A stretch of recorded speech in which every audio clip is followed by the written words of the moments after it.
अधिक जानकारी के लिए चैनल को सब्सक्राइब अवश्य करें। अध्याय 2 सबक 1 अमीर लोग पैसे के लिए काम नहीं करते। डैडी, क्या आप मुझे बता सकते हैं कि अमीर कैसे बना जाए? यह सुनते ही मेरे डैडी ने अपना शाम का अखबार नीचे रख दिया। कहा, बेटे तुम अमीर क्यों बनना चाहते हो?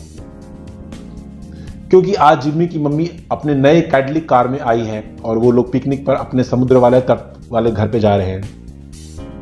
जिम्मी अपने साथ 3 दोस्तों को ले गया, परंतु माइक और मुझे नहीं ले गया। उसने हमसे यह कहा कि हमें वह इसलिए नहीं ले जाएगा क्योंकि हम लोग गरीब बच्चे थे। उसने ऐसा कहा? डैडी ने अविश्वास से पूछा। हाँ बिल्कुल ऐसा कहा, मैंने दर्द भरी आवाज में बोला। डैडी ने अपना सिर हिलाया, नाक तक चश्मे को चढ़ाया और फिर अखबार पढ़ने लग गए। मैं उनके जवाब का इंतजार करता रहा। यह 1956 की बात है, जब मैं 9 साल का था। किस्मत की बात थी कि मैं उसी पब्लिक स्कूल में जाता था जिसमें अमीर लोग के बच्चे पढ़ते थे। हम शुगर प्लांटेशन के कस्बे में रहते थे।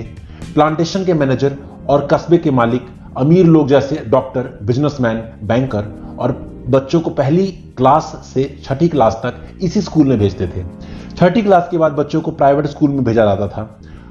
अगर मेरा परिवार सड़क के दूसरे छोर पर रह रहा होता तो मुझे अलग तरह के स्कूल में भेजा जाता जहां मेरे जैसे परिवारों के बच्चे पढ़ते थे। 6ठी क्लास के बाद इन बच्चों की तरह मैंने भी पब्लिक इंटरमीडिएट और हाई स्कूल किया होता, क्योंकि उनकी तरह मेरे प्राइवेट स्कूल में जाना संभव नहीं था। मेरे डैडी ने आखिर अखबार को रख दिया। मुझे पता था कि वो क्या सोच रहे थे। उन्होंने धीरे से शुरुआत की। अगर तुम अमीर बनना चाहते हो तो तुम्हें पैसे बनाना सीखना चाहिए। मैंने पूछा, मैं पैसे बनाना कैसे सीख सकता हूं? अपने दिमाग से, उन्होंने मुस्कुराते हुए कहा, जिसका असली मतलब यह था कि बस मैं तुम्हें इतना ही बता सकता हूं या मैं इसका जवाब नहीं जानता, इसलिए मुझे तंग मत करो। एक साझेदारी हुई। अगले सुबह मैं अपने सबसे अच्छे दोस्त माइक को अपने डैडी की सारी बातें बताई। जहां तक मुझे याद है, उस स्कूल में मैं और माइक ही 2 गरीब बच्चे थे। माइक भी मेरी तरह ही था, क्योंकि वह भी किस्मत की वजह से ही उस स्कूल में था। ऐसा लगता था जैसे किसी ने कस्बे में स्कूलों की सरहदें तय कर दी थी। इसी कारण हम लोग अमीर बच्चों के स्कूल में पढ़ रहे थे। सच में कहा जाए तो हम लोग गरीब नहीं थे, परंतु हमें ऐसा लगता था क्योंकि बाकी सभी बच्चों के पास नए बेसबॉल ग्लव्स, नई साइकिलें और हर चीज नई होती थी। मम्मी और डैडी ने हमें जरूरत की सभी चीजें दी थी, जैसे खाना, घर, कपड़े, लेकिन इससे ज्यादा कुछ नहीं। मेरे डैडी कहा करते थे, अगर तुम्हें कोई चीज चाहिए तो उसके लिए काम करो। हमें बहुत सी चीजें चाहिए थी, लेकिन 9 साल के बच्चे के करने के लिए ज्यादा काम मौजूद नहीं थे। माइक ने पूछा, तो पैसा कमाने के लिए हमें क्या करना चाहिए? मैं नहीं जानता, मैंने कहा, लेकिन क्या तुम इस काम में मेरे पार्टनर बनना चाहते हो? वह राजी हो गया और उस शनिवार सुबह माइक मेरा पहला बिजनेस पार्टनर बन गया। हम दोनों पूरी सुबह यही सोचते रहे कि पैसा किस तरह कमाया जाए। कभी कभार हम उन बेफिक्र बच्चों के बारे में बात करते रहे जो जिम्मी के समुद्र तट पर घर वाले में मौज कर रहे होंगे। इससे थोड़ी चोट पहुंचती थी, परंतु यह चोट अच्छी थी क्योंकि हमें यह सोचने पर यह प्रेरित करता था कि पैसा कैसे कमाया जाए।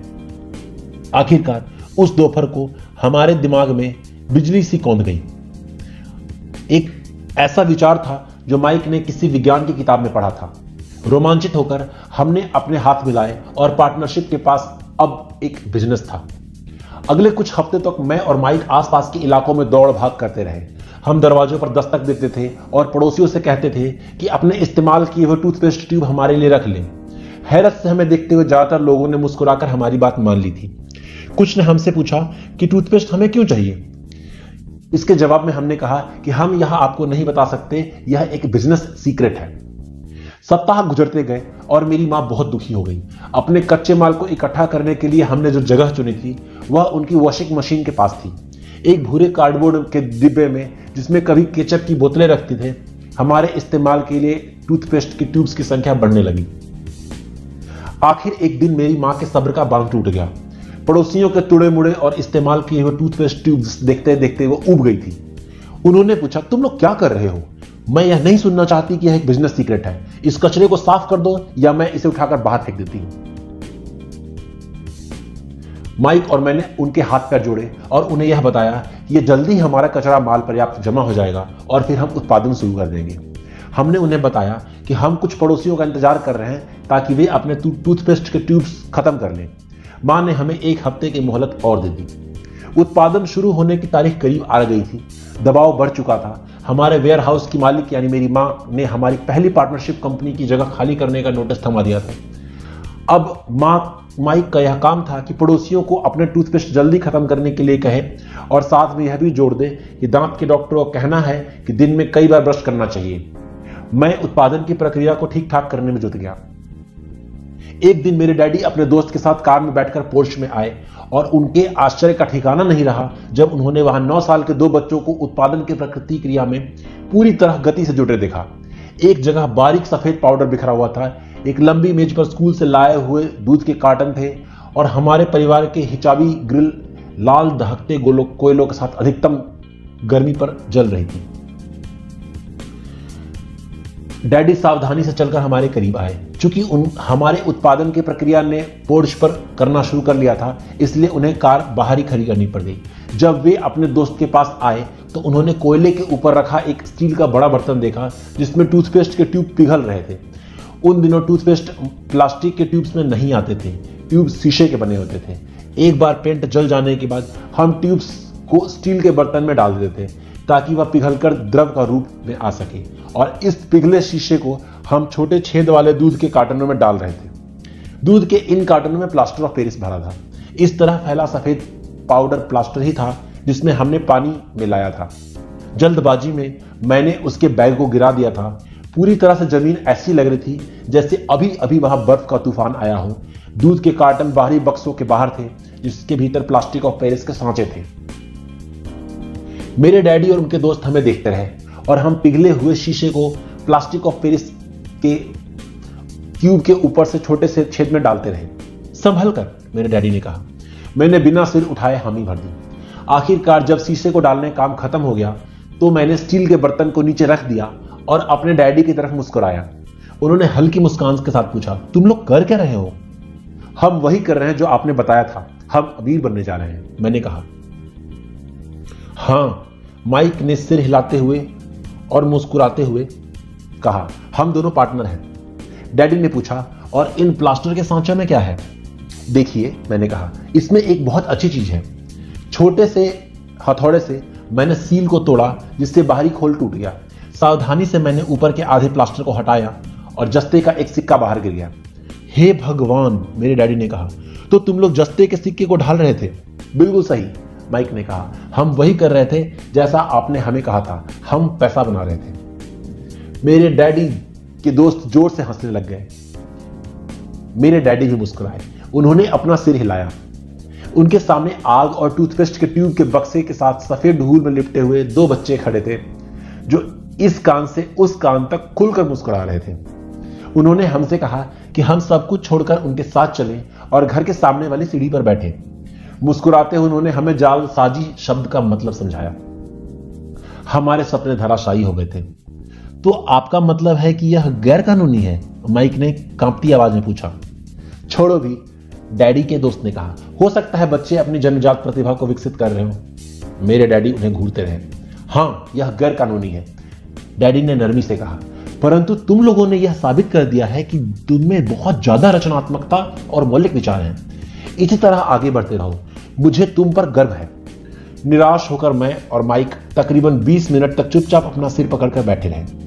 इसके बाद हमने सारा अटाला साफ करना शुरू किया। पहले ही दिन हमारा बिजनेस चौपट हो गया था। पाउडर साफ करते हुए मैंने माइक की ओर देखा और कहा, मुझे लगता है जिमी और उसके दोस्त ठीक कहते थे, हम सचमुच गरीब हैं। जब मैंने यह कहा तब डैडी बस जाने ही वाले थे। बच्चों, उन्होंने कहा, तुम गरीब तभी कहलाओगे जब तुम लोग हार मान लोगे। सबसे मजबूत और महत्वपूर्ण चीज यह है कि तुमने कुछ किया है।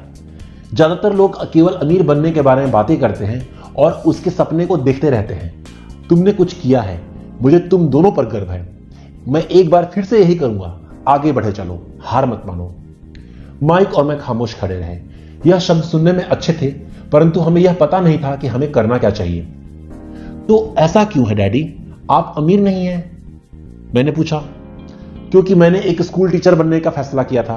स्कूल के टीचर अमीर बनने के बारे में नहीं सोचते, हम सिर्फ पढ़ाना पसंद करते हैं।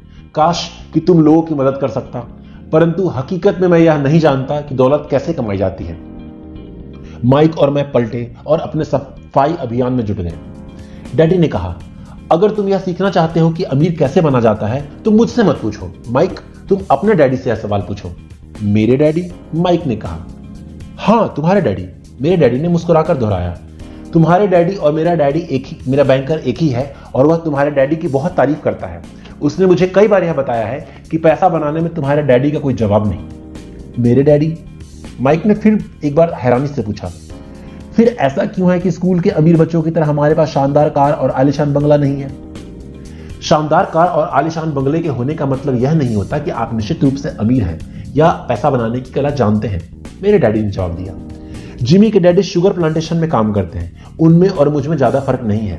वे एक कंपनी के लिए काम करते हैं और मैं सरकार के लिए काम करता हूं। कंपनी उन्हें कार खरीद कर देती है। इस समय शक्कर की कंपनी आर्थिक संकट में फंसी हुई है और जिमी के डैडी के पास जल्दी कुछ नहीं बचेगा। तुम्हारे डैडी अलग है माइक, ऐसा लगता है कि वे एक साम्राज्य बनाने जा रहे हैं और मेरा अंदाज है कि कुछ ही सालों में वो अमीर बन जाएंगे। यह सुनकर माइक और मैंने फिर एक रोमांचित हो गए। नए उत्साह से हमने अपने डूबे हुए व्यवसाय के कचरे को साफ करना शुरू किया। जब हम सफाई कर रहे थे तो हमने यह भी योजना बना ली थी कि कब और कैसे माइक के डैडी से बात की जाए। समस्या यह थी कि माइक के डैडी बहुत ज्यादा काम करते थे और देर रात तक घर लौटते नहीं थे। माइक के डैडी के पास कई warehouse, construction company, stores की श्रृंखला और 3 रेस्तरां थे। रेस्तराओं के कारण ही उन्हें घर लौटने में देर हो जाती थी। सफाई खत्म करने के बाद माइक बस पकड़कर अपने घर चला गया। वह अपने डैडी से बात करने वाला था, चाहे वे कितनी ही देर बाद घर लौटे, और उनसे पूछने वाला था कि क्या वे हमें अमीर बनने की तरकीब सिखाने के लिए तैयार हैं। माइक ने मुझसे वादा किया था कि जैसे ही वह अपने डैडी से बात कर लेगा वह मुझे फोन करेगा, चाहे कितनी भी देर क्यों ना हो जाए। फोन रात को 8:30 बजे आया। ओके, अगले शनिवार, मैंने कहा और फोन रख दिया। माइक के डैडी और मुझसे मिलने को तैयार हो चुके थे। शनिवार की सुबह 7:30 बजे मैंने शहर के दूसरे हिस्से में जाने के लिए बस पकड़ी और सबक शुरू हुए। मैं तुम्हें 1 घंटे के 10 सेंट दूंगा। 1956 की तनख्वाह के हिसाब से भी 10 सेंट प्रति घंटे का वेतन कम था। माइकल और मैं सुबह 8 बजे उसके डैडी से मिले। वो पहले से ही व्यस्त थे, उनके पास 1 घंटे से भी ज्यादा का काम मौजूद था। जब मैं उनके साधारण छोटे से साफ के घर के सामने पहुंचा तो मैंने देखा कि उनका कंस्ट्रक्शन सुपरवाइजर अपने पिकअप ट्रक में वहां से जा रहा था। माइक मुझे दरवाजे पर ही मिल गया। डैडी अभी फोन पर हैं और उसने कहा हम लोग पीछे के पोर्च में उनका इंतजार करें। माइक ने दरवाजा खोलते हुए कहा। जब मैंने उस पुराने घर की दहलीज के अंदर कदम रखा तो लकड़ी के पुराने फर्श की चरमराहट सुनाई दी। दरवाजे के भीतर एक सस्ती सी चटाई थी। चटाई वहां इसलिए रखी हुई थी ताकि फर्श पर पड़े अनगिनत कदमों के निशान को छुपाया जा सके। हालांकि वह साफ थी, पर यह स्पष्ट दिखता था कि उसे बदल देना चाहिए।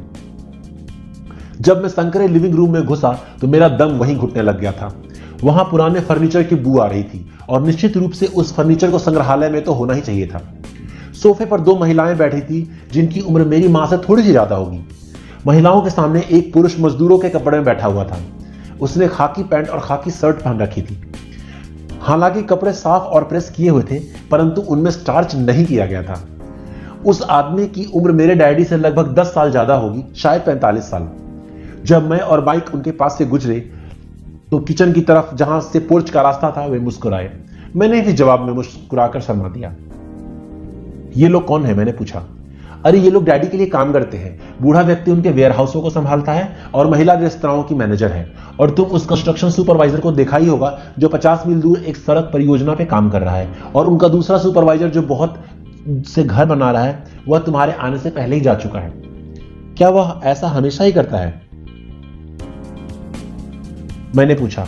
हमेशा तो नहीं करता, पर अक्सर ऐसा ही होता है, माइक ने कहा और मेरे पास कुर्सी खींचते हुए मुस्कुराया। मैंने उनसे पूछा कि क्या वे हमें पैसा बनाना सिखाएंगे? माइक ने मुझे बताया। और अच्छा, इन्होंने इसका क्या जवाब दिया? मैंने सावधानी पूर्वक उत्सुकता से पूछा। पहले तो उनके चेहरे पर हंसी आई, पर फिर कुछ सोचकर उन्होंने कहा कि वे हमारे सामने एक ऑफर रखेंगे। अच्छा, मैंने कहा और अपनी कुर्सी की पीठ दीवार से टिका ली। मैं वहां कुर्सी के पिछले 2 पैरों के सहारे टिकाकर बैठा रहा। माइक ने भी ऐसा ही किया। क्या तुम्हें पता है कि वे कौन सा ऑफर देने वाले हैं? मैंने पूछा। नहीं, पर जल्दी ही हमें इसका पता लग जाएगा। अचानक माइक के डैडी उस पुराने दरवाजे से घुसकर पोर्च में दाखिल हुए। माइक और मैं अपने पैरों पर कूद गए, आदर के कारण नहीं, बल्कि इसलिए कि हम चौंक गए थे। तो बच्चों तैयार? माइक के डैडी ने एक कुर्सी हमारे पास खिसकाते हुए पूछा। हमने अपने सिर हिलाए और अपनी कुर्सियों को दीवार से खींचकर उनके सामने रख लिया। वे एक विशाल शरीर के मालिक थे, लगभग 6 फीट ऊंचे और 200 पाउंड वजनी। मेरे डैडी इससे ऊंचे थे, लगभग इसी वजन के, और माइक के डैडी से 5 साल बड़े। वे लगभग एक जैसे ही थे, हालांकि दोनों एक ही प्रजाति के नहीं थे। हो सकता है कि उनकी ऊर्जा एक जैसी हो। माइक का कहना था कि तुम पैसा कमाना सीख सकते हो। क्या यह सही है रॉबर्ट? मैंने तत्काल सहमति में अपना सिर हिलाया। हालांकि मुझे थोड़ा सा डर भी लग रहा था। उनके शब्दों में मुस्कुराहट के पीछे बहुत ताकत थी। अच्छा, यह रहा मेरा ऑफर। मैं तुम्हें सिखाऊंगा, लेकिन मैं ऐसा क्लासरूम की शैली में नहीं करूंगा। अगर तुम मेरे लिए काम करोगे तो उसके बदले में मैं सिखाऊंगा। तुम मेरे लिए काम नहीं करोगे तो मैं तुम्हें नहीं सिखाऊंगा। अगर तुम काम करते हो तो मैं तुम्हें ज्यादा तेजी से सिखा सकता हूं। अगर तुम सिर्फ बैठकर मेरी बातें सुनते हो जैसा कि तुम स्कूल में करते हो तो इससे मेरा समय बर्बाद होगा। यह मेरा ऑफर है।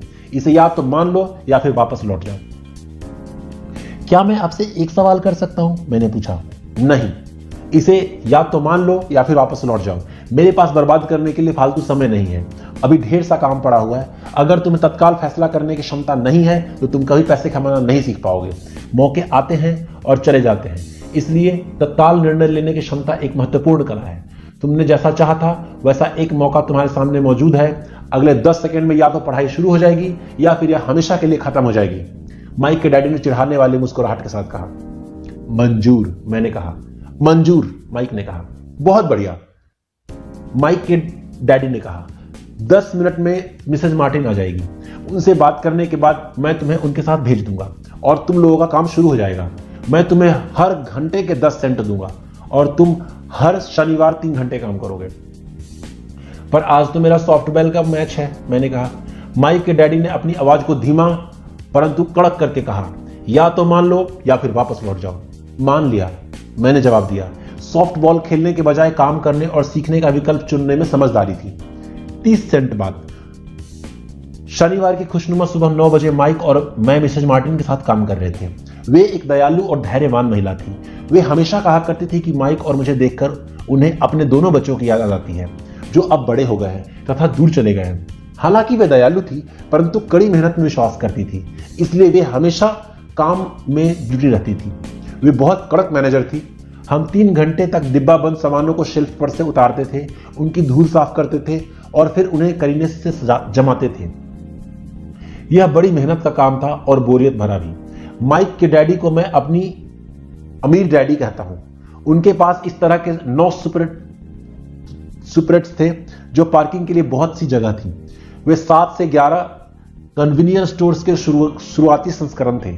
पड़ोस के जनरल स्टोर जहां लोग दूध, ब्रेड, बटर और सिगरेट जैसी खरीदते हैं। समस्या यह थी कि हवाई में एयर कंडीशनिंग नहीं थी और गर्मी के कारण स्टोर्स अपना दरवाजा बंद नहीं कर सकते थे। स्टोर के दोनों और दरवाजा पूरी तरह खुला जाता था ताकि सड़क और पार्किंग सामने से दिखती रहे। कोई भी कार पार्किंग में आती थी कार तो उसका धूल का गुबार भी आता था जो स्टोर्स में घुसकर डिब्बों पर जम जाता था। इसलिए हम लोगों को नौकरी तभी तक चलती जब तक कि एयर कंडीशनिंग नहीं हो जाती। 3 हफ्तों तक माइक और मैं मिसेज मार्टिन के पास जाकर 3 घंटे तक काम करते रहे। दोपहर तक हमारा काम खत्म हो जाता था और हम में से हर एक के हाथ में 3 छोटे सिक्के डाल देती थी। उस समय 50 के दशक में 9 साल की उम्र में भी 30 सेंट कमाने का कोई खास खुशी नहीं होती थी।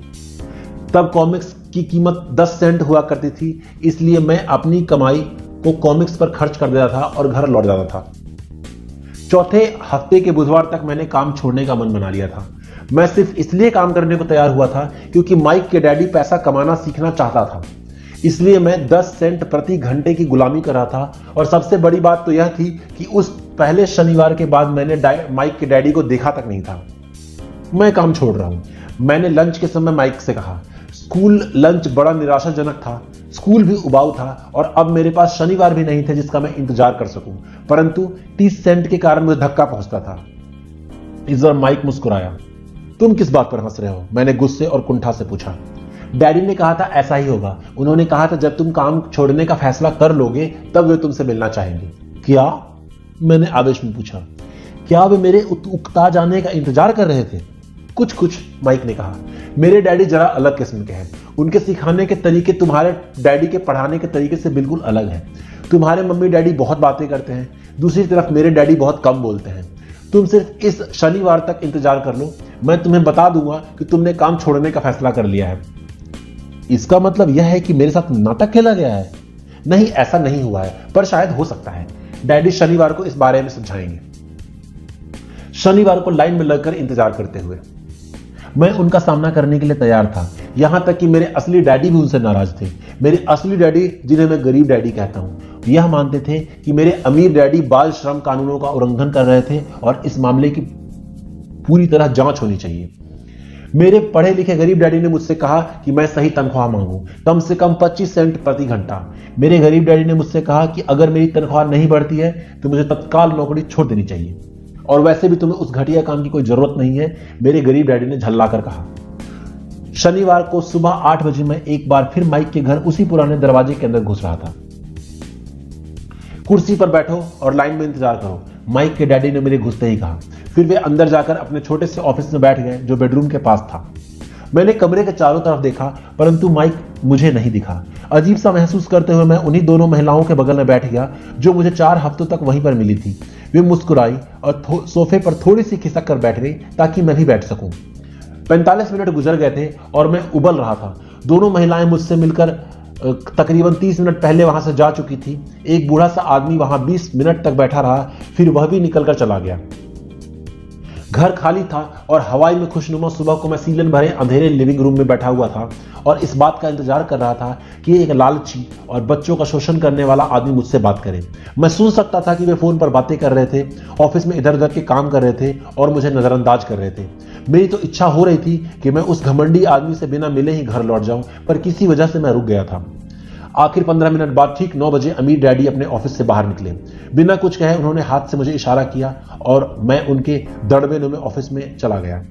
अमीर डैडी ने मुझे अपनी ऑफिस कुर्सी में बैठते हुए कहा कि या तो तुम्हारी तनख्वाह बढ़ाई जाए या तुम काम छोड़ रहे हो, है ना? हाँ, मैंने समझौते के मुताबिक आप अपनी शर्त पूरी नहीं कर रहे हैं, मैंने लगभग आंसुओं से भीगे स्वर में कहा। 9 साल के बच्चे के लिए एक वयस्क का सामना करना बहुत ज्यादा डरावना था। आपने कहा था कि अगर मैं आपके लिए काम करूंगा तो आप मुझे पैसा कमाना सिखाएंगे। अपनी तरफ से मैंने आपके लिए काम किया, मैंने कड़ी मेहनत करी है। इस काम के लिए मैंने अपने बेसबॉल के गेम की कुर्बानी भी दी है और अब आप अपने वायदे से मुकर रहे हैं। आपने मुझे कुछ नहीं सिखाया है, आप धोखेबाज हैं और शहर के सभी लोग कहते हैं आप लालची हैं। आप केवल पैसा कमाना जानते हैं और अपने कर्मचारियों का बिल्कुल ध्यान नहीं रखते। आपने मुझे इतनी देर तक बाहर बिठाए रखा, मेरी जरा भी इज्जत नहीं की। मैं एक छोटा सा बच्चा हूं और आपने मेरे साथ इतना बुरा बर्ताव किया। अमीर डैडी अपनी कुर्सी पर पीछे झुक गए। अपने हाथों को ठुड्डी तक लाकर उन्होंने मुझे घूरा जैसे वो मुझे मेरा विश्लेषण कर रहे हो। बुरा नहीं है, उन्होंने कहा। 1 महीने से कम समय में तुम वही भाषा बोल रहे हो जो मेरे ज्यादातर कर्मचारी बोलते हैं। क्या? मैंने पूछा। मैं समझ नहीं पा रहा था कि वे क्या कह रहे हैं, इसलिए मैंने अपना दुखड़ा रोना चालू रखा। मुझे लगता था कि वह अपने वायदे पर आप कायम रहेंगे और मुझे कुछ दिखाएंगे। इसके बजाय आप तो मुझ पर अत्याचार करना चाहते हैं। यह तो जुल्म है, सरासर जुल्म। मैं तुम्हें सिखा रहा हूं, अमीर डैडी ने धीमी आवाज में कहा। आपने मुझे क्या सिखाया है? कुछ भी नहीं, मैंने गुस्से में कहा। एक बार मैं चंद सिक्कों में काम करने के लिए तैयार हो गया, उसके बाद तो आपने मुझसे बात भी नहीं की। 10 सेंट प्रति घंटे। मैं आपकी शिकायत सरकार से करूंगा। हमारे देश में बाल श्रम कानून है, आप तो जानते ही हैं। मेरे डैडी सरकार के लिए काम करते हैं। शाबाश, अमीर डैडी ने कहा। अब तुम उन ज्यादातर लोगों की भाषा बोल रहे हो जो कभी मेरे लिए काम करते थे। वे लोग जिन्हें या तो मैंने नौकरी से निकाल दिया है या जिन्होंने खुद मेरी नौकरी छोड़ दी है। तो इस बारे में आपको क्या कहना है? मैंने पूछा और मुझे लग रहा था कि कम उम्र के बावजूद मैं बहादुरी से बातें कर रहा था। आपने मुझसे झूठ बोला। मैंने आपके लिए काम किया और आपने अपना वायदा पूरा नहीं किया। आपने मुझे कुछ भी नहीं सिखाया। कौन कहता है मैंने तुम्हें कुछ नहीं सिखाया? मेरे अमीर डैडी ने शांति से पूछा। मैंने 3 हफ्ते तक काम किया और इस बीच आपने सिखाना तो दूर, कभी मुझसे आपने बात तक नहीं की, मैंने व्यंग भरे अंदाज में कहा। क्या सिखाने का मतलब केवल भाषण या बातचीत करना होता है? अमीर डैडी ने पूछा। और क्या? मैंने जवाब दिया। इस तरह से वे तुम्हें स्कूल में सिखाते हैं, उन्होंने मुस्कुराकर बोला, परंतु जिंदगी तुम्हें इस तरह से नहीं सिखाती। मेरा यह मानना है कि जिंदगी सबसे बड़ा टीचर है। ज्यादातर वक्त जिंदगी आपसे बातें नहीं करती, यह एक तरह से आपको धक्का देती है। हर धक्के के जरिए जिंदगी आपसे कहती है, जाग जाओ, मैं तुम्हें कुछ सिखाना चाहती हूं। यह आदमी कैसी बेसिर पैर की बातें कर रहा है, मैंने अपने आप से पूछा। जिंदगी अगर मुझे धक्का देती है तो इसका मतलब यह है कि जिंदगी मुझसे बातें करती है। अगर मैं ये जान चुका था तो मुझे यह काम तत्काल छोड़ देना चाहिए था।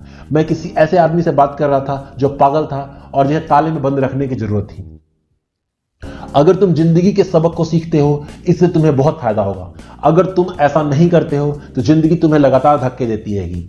लोग दो चीजें करते हैं, कुछ लोग जिंदगी के धक्कों को सहन करते चले जाते हैं, बाकी लोग गुस्सा हो जाते हैं और वो जिंदगी को धक्का देते हैं, परंतु वे धक्का देते हैं अपने बॉस को, अपने काम को, अपने पत्नी को, अपने पति को। वो ये नहीं जानते कि जिंदगी उन्हें धक्का दे रही है। मैं नहीं जानता था वो किस बारे में बात कर रहे थे। जिंदगी हम सबको धक्के मारती है। कुछ लोग हार मान लेते हैं, बाकी के लोग लड़ते हैं, कुछ लोग सबक सीख लेते हैं और आगे बढ़ जाते हैं। वे जिंदगी के धक्कों का स्वागत करते हैं। इन गिने चुने लोगों के लिए यह मतलब होता है कि उन्हें कुछ नया सीखना चाहिए। वे सीखते हैं और आगे बढ़ जाते हैं, पर ज्यादातर लोग छोड़ देते हैं और कुछ लोग तुम्हारी तरह लड़ते भी हैं। अम्मी डैडी खड़े हो गए। उन्होंने एक टूटी फूटी खिड़की को बंद कर दिया। अगर तुम यह सबक सीख लेते हो तो तुम एक समझदार, अमीर और सुखी युवक बन सकते हो। अगर तुम यह नहीं सीखते हो तो तुम जिंदगी भर अपनी समस्याओं के लिए अपनी नौकरी, कम तनख्वाह या अपने बॉस को कोसते रहोगे। तुम हमेशा ऐसे बड़े मौकों की उम्मीद करते रह जाओगे जो तुम्हारी आर्थिक समस्याओं को सुलझा दे। अम्मी डैडी ने मेरी तरफ देखा कि क्या मैं अब भी उनकी बातें सुन रहा हूं। उनकी आंखें मेरी आंखों से मिली। हम एक दूसरे की तरफ देखते रहे और हमारी आंखों के बीच संप्रेषण की धाराएं बढ़ने लगी। आखिर मैं उनके संदेश का मतलब समझ गया था तो मैंने अपनी नजरें झुका ली। मैं जान गया था कि वे सही थे। मैं उन्हें दोषी ठहरा रहा था, जबकि सीखने की जिद मेरी ही थी। मैं फालतू में उनसे लड़ रहा था। अम्मी डैडी ने आगे कहा, अगर आप इस तरह के आदमी हैं जिसमें हिम्मत नहीं है, तो आप जिंदगी के हर थपेड़ों को अपने सामने हाथ मान लेते हैं। अगर आप इस किस्म के आदमी हैं तो आप जिंदगी भर सुरक्षित खेल खेलते रहेंगे, सही चीजें करते रहेंगे और किसी ऐसे वक्त का इंतजार करते रहेंगे जो आने नहीं वाला है, और फिर एक बार बोरिंग बुढ़े की तरह मर जाएंगे। आपके बहुत से दोस्त होंगे जो सिर्फ आपकी तारीफ इसलिए करेंगे क्योंकि आप एक मेहनती और भले आदमी थे। आपने कभी अपनी जिंदगी सुरक्षित खेल खेलने में लगाई और उस चीजों को सही करने में गुजारी, परंतु सच बात तो यह है कि आपने अपनी जिंदगी के थपेड़ों के सामने घुटने टेक दिए। आप खतरा मोल लेने की कल्पना तक से डरते थे। हकीकत में तो चाहते थे, परंतु आपके लिए हारने का डर जीतने के रोमांच से ज्यादा ताकतवर साबित हुआ। अंदर से आप केवल जान पाएंगे कि आप कभी जीतने की कोशिश नहीं की। आपने सुरक्षित खेल खेलने का विकल्प चुना। हमारी नजरें एक बार फिर मिली। 10 सेकंड तक हम एक दूसरे की तरफ देखते रहे और एक बार फिर हमने नजरें हटाई। तब मैं उनकी बात का मतलब समझ गया। आप मुझे धक्का दे रहे थे? मैंने पूछा। कुछ लोग ऐसा कह सकते हैं, अम्मी डैडी मुस्कुराए। मैं तो यही कहूंगा कि मैं तुम्हें जिंदगी का स्वाद चखा रहा था। कैसा स्वाद? मैंने पूछा। मैं अब भी गुस्सा था, परंतु अब मेरी जिज्ञासा भी जाग गई थी और अब मैं सीखने के लिए भी तैयार था। तुम दोनों पहले ऐसे लोग हो जिन्होंने मुझसे पैसा बनाने की कला सीखने का आग्रह किया। मेरे पास 150 से भी ज्यादा कर्मचारी हैं, पर उनमें से किसी ने भी मुझे पैसा बनाने की कला के बारे में नहीं पूछा। वे मुझसे नौकरी मांगते हैं, तनख्वाह मांगते हैं, परंतु पैसा बनाने की कला नहीं सीखना चाहते। तो ज्यादातर लोग इसी तरह अपनी जिंदगी के सबसे बेहतरीन साल पैसे के लिए काम करने बर्बाद कर देंगे और आखिर तक यह नहीं समझ पाएंगे कि दरअसल वो किसके लिए काम कर रहे हैं। मैं पूरा ध्यान लगाकर उनकी बात सुनता रहा। तो माइक ने मुझसे कहा कि तुम पैसा कमाने की कला सीखना चाहते हो, तो मैंने एक ऐसा कोर्स तैयार किया है जो जिंदगी के करीब था और असली जिंदगी करीब था। मैं बोलते बोलते थक जाता, परंतु तुम कभी मेरी बात का मतलब नहीं समझ पाते। इसलिए मैंने यह फैसला किया कि तुम जिंदगी के थपेड़ों का स्वाद चखा दिया जाए, ताकि तुम मेरी बात को भी सुन सको और समझ भी सको। इसलिए मैंने तुम्हें घंटे के 10 सेंट दिए थे। तो 10 सेंट प्रति घंटे काम करने के बाद मैंने क्या सबक सीखा? मैंने पूछा। यही कि आप घटिया और अपने कर्मचारियों का शोषण करते हैं। अमीर डैडी अपने कुर्सी की तरफ पीछे झुकते हुए जोर से हंसने लगे। उनकी हंसी बंद हुई तो उन्होंने कहा, अच्छा होगा अगर तुम अपना सोचने का नजरिया बदल लो। मुझे समस्या मत मानो, मुझे दोष देना छोड़ दो। अगर तुम सोचते हो कि मैं तुम्हारी समस्या हूं तो तुम्हें मुझे बदलना होगा। इसके बजाय तुम्हें अगर यह लगता है कि तुम्हारी समस्या तुम खुद हो तो तुम खुद को बदल सकते हो, सीख सकते हो, ज्यादा समझदार बन सकते हो।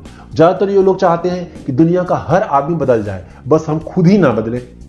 मैं तुम्हें यह बता दूं कि किसी दूसरे को बदलने से ज्यादा आसान है कि हम खुद को बदल लें। मैं आपकी बात ठीक से समझ नहीं पाया, मैंने कहा। अपनी समस्याओं के लिए मुझे दोष देना छोड़ दो, अमीर डैडी ने अधीरता से कहा। पर आपने तो मुझे बस 10 सेंट का वेतन दिया। तो तुमने क्या सीखा? अमीर डैडी ने मुस्कुराकर पूछा। यही कि आप घटिया हैं, मैंने शरारती भरे मुस्कान के साथ कहा। अच्छा, तो तुम यह सोचते हो कि मैं समस्या हूं? अमीर डैडी ने कहा। तो वो तो आप हैं ही। खैर, इसी तरीके सोचते रहो, जिंदगी भर तुम कुछ सीख नहीं पाओगे। अगर तुम्हारा नजरिया सही यही है कि मैं समस्या हूं, तो तुम्हारे पास विकल्प क्या रह जाते हैं? अगर आप मेरी तनख्वाह नहीं बढ़ाते या मुझे इज्जत नहीं देंगे तो मैं काम छोड़कर चला जाऊंगा। ठीक कहा, अमीर डैडी ने कहा। और ज्यादातर लोग यही करते हैं, वे काम छोड़कर चले जाते हैं और दूसरी नौकरी की तलाश करते हैं जहां उन्हें बेहतर मौके, ज्यादा और अच्छी तनख्वाह मिले। उन्हें यह गलतफहमी होती है कि नई नौकरी या ज्यादा तनख्वाह से उनकी समस्या सुलझ सकती है। ज्यादातर मामलों में ऐसा नहीं होता। तो समस्या किस तरह सुलझ सकती है? मैंने पूछा। 10 सेंट प्रति घंटे के हिसाब से तनख्वाह लेकर मुस्कुराते हुए? अमीर डैडी मुस्कुराए। यही के बाकी लोग करते हैं, ये जानते हुए भी कि वो कम तनख्वाह के लिए काम कर रहे हैं, क्योंकि नौकरी छूट जाने का और उनके परिवार का पेट कैसे भरेगा, इसलिए मन महसूस कर वो नौकरी करते हैं और यह सोचकर तनख्वाह बढ़ने का इंतजार करते हैं कि ज्यादा पैसा आने से समस्या सुलझ जाएगी। ज्यादातर लोग ऐसा ही सोचते हैं और कड़ी मेहनत करते हुए दूसरे की नौकरी भी कर लेते हैं, परंतु उसमें भी उन्हें तनख्वाह कम ही मिलती है। मैं फर्श को घूरता रहा। अब मैं अमीर डैडी के सबक को समझने लगा था। मुझे यह एहसास हो गया था कि यह जिंदगी का स्वाद है। आखिरकार मैंने ऊपर की ओर देखा और अपना सवाल दोहराया। तो फिर यह समस्या किस तरह सुलझेगी? इस समस्या का जवाब में अमीर डैडी ने मुझे वह बेशकीमती नजरिया दिया जो उन्हें अपने कर्मचारियों और मेरे गरीब डैडी से अलग करता था और जिसकी बदौलत वे हवाई के सबसे बड़े अमीर आदमी बनने वाले थे, जबकि मेरे पढ़े लिखे डैडी गरीब बनने वाले थे और पैसे की तंगी से जूझने वाले थे। यह एक अद्भुत नजरिया था जिसने मेरी जिंदगी का नक्शा ही बदल दिया।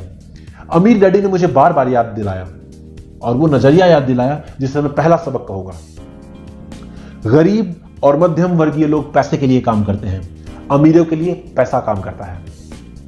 मेरे गरीब डैडी ने जो मुझे शिक्षा दी थी, शनिवार की उस खुशनुमा सुबह मैं उससे बिल्कुल अलग नजरिया सीख रहा था। 9 साल की उम्र में मैं यह समझ गया था कि दोनों ही डैडी चाहते थे कि मैं सीखूं। दोनों ही डैडी मुझे पढ़ने के लिए प्रेरित कर रहे थे। फर्क सिर्फ इतना था कि दोनों के सुझाए विषय अलग अलग थे। मेरे पढ़े लिखे डैडी चाहते थे कि मैं वही करूं जो उन्होंने किया था। बेटी, मैं चाहता हूं कि तुम मेहनत से पढ़ो, अच्छे नंबर लाओ, ताकि तुम्हें किसी बड़ी कंपनी में सुरक्षित नौकरी मिल सके और अच्छी तरह देख लो कि इसमें दूसरे बहुत सारे लाभ भी हो। मेरे अमीर डैडी कहते थे मैं यह सीखूं कि पैसा कैसे काम करता है ताकि मैं इससे अपने लिए काम करवा सकूं। यह सबक मुझे जीवन भर उनके मार्गदर्शन में सीखना था, न कि किसी क्लासरूम में। मेरे अमीर डैडी ने मेरा पहला सबक जारी रखा। मैं खुश हूं तुम 10 सेंट प्रति घंटे के हिसाब से काम करने पर गुस्सा हो गए। अगर तुम गुस्सा नहीं हुए होते और तुम ऐसा खुशी खुशी करते रहते तो मैं तुम्हें साफ कह देता कि मैं तुम्हें नहीं सिखा सकता था। यह जान लो कि सच्ची शिक्षा में ऊर्जा, प्रबल भावना और जबरदस्त इच्छा की जरूरत होती है। गुस्से उस फॉर्मूले का बहुत बड़ा हिस्सा है, क्योंकि प्रबल भावना में गुस्से व प्रेम का समन्वय होता है। जब पैसे की बात आती है तो ज्यादातर लोग सुरक्षा के रास्ता खोजते हैं, इसलिए प्रबल भावना उन्हें राह नहीं दिखा पाती। उन्हें राह दिखाता है उनका डर। तो क्या इसलिए वे कम तनख्वाह पर काम करने के लिए राजी हो जाते हैं? मैंने पूछा। हाँ, अमीर डैडी ने कहा। कुछ लोग कहते हैं कि मैं लोगों का शोषण करता हूं क्योंकि मैं उन्हें उतनी तनख्वाह नहीं देता जिनकी उन्हें प्लांटेशन या सरकार की तरफ से मिलती है। मैं यही कहना चाहता हूं कि लोग खुद का अपना शोषण करते हैं, डरते वे हैं, मैं नहीं। पर क्या आपको नहीं लगता कि आपको उन्हें ज्यादा तनख्वाह देनी चाहिए? मैंने पूछा। मुझे ज्यादा देने की जरूरत ही नहीं है और इसके अलावा ज्यादा पैसा मिलने से वे उनकी समस्या नहीं सुलझेगी। अपने डैडी को ही देख लो, वे बहुत सा पैसा कमाते हैं फिर भी वे अपने बिलों का भुगतान नहीं कर पाते। दुनिया में बहुत से लोग हैं जिन्हें अगर ज्यादा पैसा मिल भी जाए तो ज्यादा कर्ज में डूब जाएंगे। तो इसी कारण आपने मुझे 10 सेंट प्रति घंटे की तनख्वाह दी? मैंने मुस्कुराते हुए कहा। यह सबक का हिस्सा था। बिल्कुल सही, अमीर डैडी ने मुस्कुराकर कहा। देखो, तुम्हारे डैडी स्कूल गए और उन्होंने बहुत बढ़िया शिक्षा इसलिए हासिल की ताकि उन्हें अच्छी तनख्वाह वाली नौकरी मिल सके। वो उन्हें मिल गई, परंतु उनके पास आज भी पैसे की तंगी है। ये ऐसा इसलिए है क्योंकि उन्होंने स्कूल में पैसे के बारे में कुछ नहीं सीखा, और सबसे बड़ी बात यह है कि वे पैसे के लिए काम करने में भरोसा करते हैं। और आप नहीं करते? मैंने पूछा। नहीं, सच पूछा जाए तो नहीं, अमीर डैडी ने कहा। अगर तुम पैसे के लिए काम करना सीखना चाहते हो तो स्कूल में ही रहो। यह सीखने के लिए उससे बढ़िया जगह कोई नहीं है। परंतु अगर यह सीखना चाहते हो कि पैसा तुम्हारे लिए किस तरह काम करे, तो यह मैं तुम्हें सिखा सकता हूं, परंतु तभी जब तुम सीखना चाहो। क्या यह हर कोई नहीं सीखना चाहता? मैंने पूछा। नहीं, अमीर डैडी ने कहा, सिर्फ इसलिए क्योंकि पैसे के लिए काम करना ज्यादा आसान है, खासकर तब जब पैसे के बारे में आपकी मूल भावना का डर हो। मैं समझ नहीं पाया। मैंने त्योरियां चढ़ाकर कहा, उसकी चिंता फिलहाल मत करो। अभी इतना ही समझ लो कि डर के कारण ही ज्यादातर लोग अपनी नौकरी कर रहे हैं। अपने बिलों का भुगतान न कर पाने का डर, नौकरी से निकाल दिया जाएगा इस बात का डर, पर्याप्त पैसा ना होने का डर, एक बार फिर से शुरू करने का डर। यह किसी व्यवसाय को सीखने और पैसे के लिए काम करने की कीमत है। ज्यादातर लोग पैसे के गुलाम बन जाते हैं और वो फिर अपने बॉस पर अपनी भड़ास निकालते हैं। तो आपकी नजर में पैसे के लिए काम करना बिल्कुल अलग विषय है? मैंने पूछा। बिल्कुल, अमीर डैडी ने जवाब दिया, बिल्कुल। शनिवार की उस खुशनुमा सुबह हवाई में हम लोग चुपचाप बैठे रहे। मेरे दोस्त उस समय लिटिल लीग बेसबॉल की गेम की शुरुआत कर ही रहे होंगे, पर मैं किसी वजह से खुश था कि मैंने 10 सेंट प्रति घंटे के हिसाब से काम करने का फैसला किया था। मुझे लगा कि मैं कुछ ऐसा सीखने जा रहा था जो मेरे दोस्त स्कूल में कभी नहीं सीख पाएंगे। सीखने के लिए तैयार? अमीर डैडी ने पूछा। बिल्कुल, मैंने दांत निकाल कर कहा। मैंने अपना वादा निभाया है। मैंने तुम्हें दूर बैठे बैठे भी सिखाया है, अमीर डैडी ने कहा। 9 साल की उम्र में तुम्हें इस बात का पता चल चुका है कि पैसे के लिए काम करना कैसा होता है। अपने पिछले महीने के 50 सालों को गुणा कर लो और इस बात का अंदाजा हो जाएगा कि ज्यादातर लोगों की जिंदगी किस तरह से गुजरती है। मैं समझ नहीं पाया। मैंने कहा, जब तुम मुझसे मिलने के लिए लाइन में इंतजार कर रहे थे तो तुम्हें कैसा लग रहा था? एक बार नौकरी के लिए और दूसरी बार तनख्वाह बढ़वाने के लिए। भयानक, मैंने कहा। अगर तुम्हें पैसे के लिए काम करने का विकल्प चुनते हो तो ज्यादातर लोगों के लिए जिंदगी का मतलब यही होता है, अमीर डैडी ने कहा। और तुम्हें तो कैसा लगा जब मिस्टर मार्टिन ने तुम्हारे हाथ में 3 घंटे के काम के लिए 3 सिक्के थमाए थे? मुझे लगा यह काफी नहीं है। मुझे लग रहा था कि यह कुछ भी नहीं है। मैं निराश हुआ था, मैंने कहा। और यही ज्यादातर कर्मचारियों को लगता है। वे अपनी तनख्वाह को चेक को देखते हैं, खासकर तब जब उससे टैक्स और बाकी कटौतियां कर ली जाती है। कम से कम तुम्हें तो पूरी तनख्वाह मिलती थी, उन्हें तो पूरी तनख्वाह भी नहीं मिलती। आपका मतलब है कि ज्यादातर कर्मचारियों को पूरी तनख्वाह नहीं मिलती? मैं हैरान था। नहीं, अमीर डैडी ने कहा, सरकार हमेशा अपना हिस्सा पहले ही ले लेती है। सरकार ऐसा कैसे करती है? मैंने पूछा। टैक्स, अमीर डैडी ने कहा। जब आप कमाते हैं तो आप पर टैक्स लगता है, जब आप खर्च करते हैं तब आप पर टैक्स लगता है, जब आप बचाते हैं तब आप पर टैक्स लगता है, जब आप मर जाते हैं तब भी आप पर टैक्स लगता है।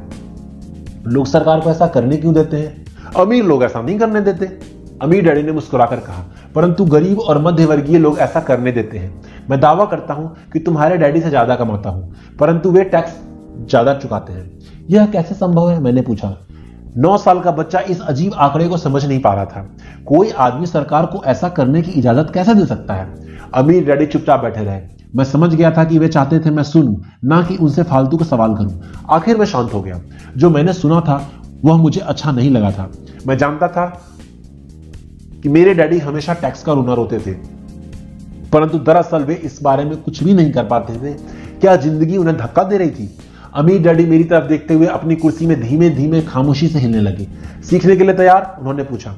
मैंने अपना सिर धीमे से हिलाया। जैसा मैंने कहा, सीखने के लिए बहुत कुछ है। पैसे के से अपने लिए काम कैसे करवाया जाए, यह जिंदगी भर चलने वाली पढ़ाई है। ज्यादातर लोग 4 साल के लिए कॉलेज जाते हैं और उनकी पढ़ाई पूरी जाती है। मैं पहले से ही जानता हूं कि मेरी धन संबंधी पढ़ाई जीवन भर चलेगी, और इसकी वजह यह है कि मैं जितना ज्यादा जान लेता हूं उससे ज्यादा भी जानने की जिज्ञासा बढ़ती जाती है। ज्यादातर लोग इस विषय को कभी नहीं पढ़ते। वे नौकरी पर जाते हैं, अपनी तनख्वाह लेते हैं, अपनी चेकबुक के बैलेंस को चेक करते हैं और बात खत्म हो जाती है। इसके बाद भी उन्हें अचरज होता है कि उनके जीवन में पैसे की समस्याएं क्यों हैं। फिर वे सोचते हैं कि ज्यादा पैसों से उनकी समस्या हल हो जाएगी। बहुत कम लोगों को यह एहसास होता है कि असली समस्या धन संबंधी शिक्षा या ज्ञान की है। तो मेरे डैडी को टैक्स की समस्या इसलिए है क्योंकि उन्हें पैसे की समझ नहीं है? मैंने विचलित होकर पूछा। देखो, अमीर डैडी ने कहा, पैसे के लिए कैसे काम करवाया जाए, टैक्स तो उस शिक्षा का सिर्फ एक हिस्सा है। आज तो मैं सिर्फ ये देखना चाहता था कि तुम में अब भी पैसे के बारे में सीखने की इच्छा प्रबल बची है या नहीं। ज्यादातर लोगों में सीखने की इच्छा प्रबल नहीं होती है। वे स्कूल जाना चाहते हैं, कोई व्यवसाय सीखना चाहते हैं और अपनी नौकरी में मजे करना चाहते हैं और ढेर सारा पैसा कमाना चाहते हैं। एक दिन वे जब जागते हैं तब उनके सामने पैसे की समस्या आ जाती है। तब वे काम करना बंद नहीं कर सकते। पैसे के लिए काम करने की यह कीमत होती है कि उन्हें यह कीमत चुकानी पड़ती है। अगर वे पैसे के लिए काम करवाना सीख जाते हैं तब उन्हें यह समस्या कभी नहीं आती है। तो तुम में अब भी सीखने की, जानने की जिज्ञासा है? अमीर डैडी ने पूछा। मैंने हामी में सिर हिलाया। अच्छा, अमीर डैडी ने कहा, अब काम पर वापस जाओ। इस बार मैं तुम्हें बिल्कुल तनख्वाह नहीं दूंगा। क्या? मैं हैरान होकर पूछा। तुमने सही सुना है, तनख्वाह बंद। तुम हर शनिवार 3 घंटे उसी तरह काम करोगे, परंतु इस बार तुम्हें 10 सेंट प्रति घंटे के हिसाब से तनख्वाह नहीं मिलेगी। तुम्ही ने तो कहा है कि तुम पैसों के लिए काम नहीं करना चाहते, तुम सीखना चाहते हो, तो इसके बदले मैं तुम्हें कुछ भी नहीं दूंगा। मुझे अपने सुने हुए शब्दों पर भरोसा ही नहीं हो रहा था।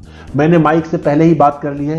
वह पहले से ही काम कर रहा है, मुफ्त में डिब्बों की सफाई कर रहा है और उन्हें करीने से जमा रहा है। अब तुम भी जल्दी से जाकर काम में जुट जाओ। यह ठीक नहीं है, मैं चिल्लाया।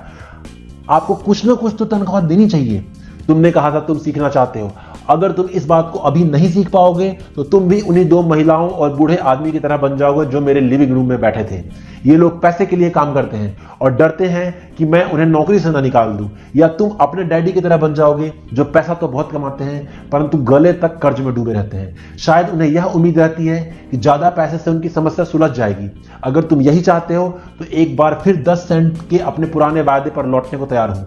या तुम वह कर सकते हो जो ज्यादातर लोग करते हैं, इस बारे में शिकायत करो कि तनख्वाह बहुत कम है और तुम यह नौकरी छोड़कर दूसरे नौकरी की तलाश शुरू कर दोगे।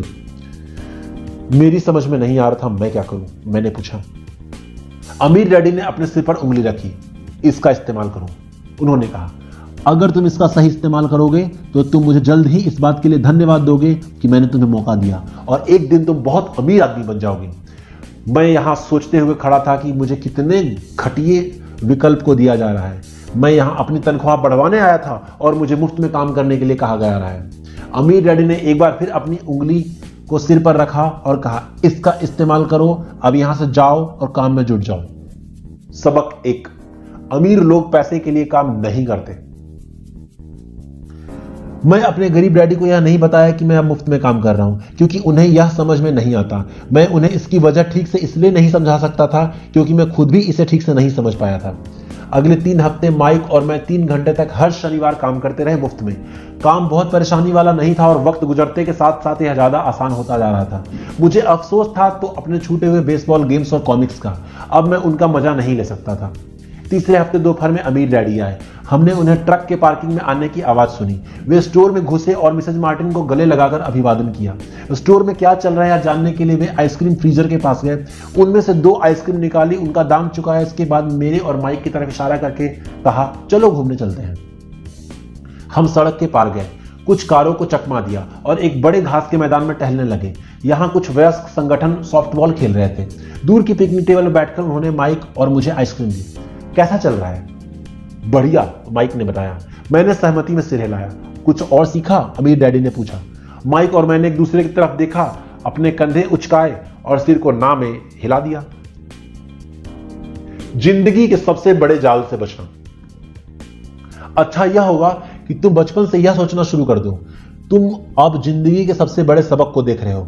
अगर तुम इस सबक को सीख लेते हो तो तुम बहुत ज्यादा आजादी और सुरक्षा भरी जिंदगी का सुख ले सकते हो। अगर तुम यह नहीं सीख पाते हो तो तुम भी मिसेज मार्टिन और पार्क में खेल रहे ज्यादातर बच्चों की तरह ही बन जाओगे। वे बहुत ज्यादा मेहनत करते हैं परंतु उसके बदले उन्हें बहुत कम पैसे मिलते हैं। वे नौकरी की सुरक्षा के मोह में फंसे रहते हैं। हर साल मिलने वाली 3 हफ्ते की छुट्टी और 45 साल तक काम करते रहते हैं।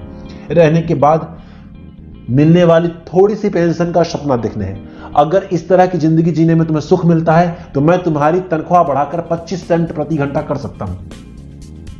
परंतु ये अच्छे लोग हैं और मेहनती भी हैं, फिर आप उनका मजाक क्यों उड़ा रहे हैं? मैंने पूछा। अमीर डैडी के चेहरे में मुस्कान आ गई। मिसेज मार्टिन मेरी मां जैसी है। मैं इतना कठोर नहीं हो सकता कि उनका मजाक उड़ाऊं। यह कठोर लगता जरूर है क्योंकि मैं तुम दोनों के सामने स्थिति स्पष्ट करना चाहता हूं और वह भी आसान शब्दों में। मैं तुम्हारे नजरिए को बड़ा करना चाहता हूं ताकि तुम आगे भी देख सको, दूर तक देख सको। ज्यादातर लोगों को आगे देखने का फायदा कई बार सिर्फ इसलिए नहीं मिल पाता क्योंकि उनके देखने का दायरा बहुत छोटा होता है। ज्यादातर लोग जिस जाल में फंसे हुए हैं वे उसे देख ही नहीं पाते। माइक और मैं वहां सोचते हुए बैठे रहे, क्योंकि हम उनकी बातों का मतलब पूरी तरह से नहीं समझ सके थे। उनकी बातें सुनने में कठोर और कड़वी लग रही थी, परंतु हम यह भी जानते थे कि वे हमें कुछ सिखाने की काफी कोशिश कर रहे थे। मुस्कुराहट के साथ अमीर डैडी ने कहा, क्या 25 सेंट प्रति घंटे का ऑफर अच्छा नहीं लगा? क्या इससे दिल की धड़कनें तेज नहीं हुई? मैंने अपना सिर ना में हिलाया, जबकि असल में ऐसा ही हुआ था। 1 घंटे काम के बदले 25 सेंट मेरे हिसाब से बहुत बढ़िया सौदा था। अच्छा, मैं तुम्हें 1 घंटे के $1 दूंगा, अमीर डैडी ने शरारत भरी मुस्कान के साथ कहा। अब मेरा दिल तूफान मेल की तरह दौड़ रहा था। मेरा दिमाग चीख चीख कर कह रहा था, तुम इसकी बात मान लो, मान लो। मुझे अपने कानों पर भरोसा नहीं हो रहा था, परंतु फिर भी मैं चुप रहा। अच्छा, $2 प्रति घंटे। मुझे तो ऐसा लग रहा था कि 9 साल के पुराने छोटे बच्चे के दिमाग में किसी ने बम फोड़ दिया हो। 1956 के में $2 प्रति घंटे की कमाई मुझे दुनिया का सबसे अमीर बच्चा बना देगी। मैं इतना सारा पैसा कमाने की कल्पना भी नहीं कर सकता था। मैं हाँ कहना चाहता था, मैं सौदा पक्का करना चाहता था। मुझे नई साइकिल दिख रही थी, नए बेसबॉल के ग्लव्स दिख रहे थे। मेरे पास कड़क नोट देखकर मेरे दोस्तों की जलन और तारीफ मुझे साफ दिख रही थी। परंतु बड़ी बात तो यह थी कि जिम्मी और उसके अमीर दोस्त मुझे कभी गरीब नहीं कह सकते थे, परंतु किसी वजह से मैं खामोश खड़ा रहा। हो सकता है मेरे दिमाग में गर्मी बढ़ जाने से उसका फ्यूज उड़ गया हो, परंतु मन ही मन में $2 प्रति घंटे का ऑफर मानने के लिए बेताब था। आइसक्रीम पिघल चुकी थी, मेरे हाथ पर बह रही थी। आइसक्रीम की डंडी खाली थी और इसके नीचे वेनिला और चॉकलेट के टुकड़े थे, जिसकी चींटियां मजे ले रही थी। अमीर डैडी हम दोनों बच्चों को देख रहे थे, जो आंखें फाड़कर खाली दिमाग से घूर रहे थे। उन्हें मालूम था कि वे हमारी परीक्षा ले रहे हैं। वे यह भी जानते थे कि हमारे दिल का एक कोना उस ऑफर को मानने के लिए बेताब हो रहा होगा। वह जानते थे कि हर व्यक्ति की आत्मा का एक हिस्सा कमजोर और जरूरतमंद होता है, जिसे खरीदा जा सकता है, और वह यह भी जानते थे कि हर व्यक्ति की आत्मा का एक हिस्सा मजबूत और दृढ़ निश्चय होता है, जिसे कभी नहीं खरीदा जा सकता। असली सवाल यह था कि इनमें से कौन सा हिस्सा ज्यादा ताकतवर है। उन्होंने अपनी जिंदगी के हजारों लोगों की परीक्षा ली थी।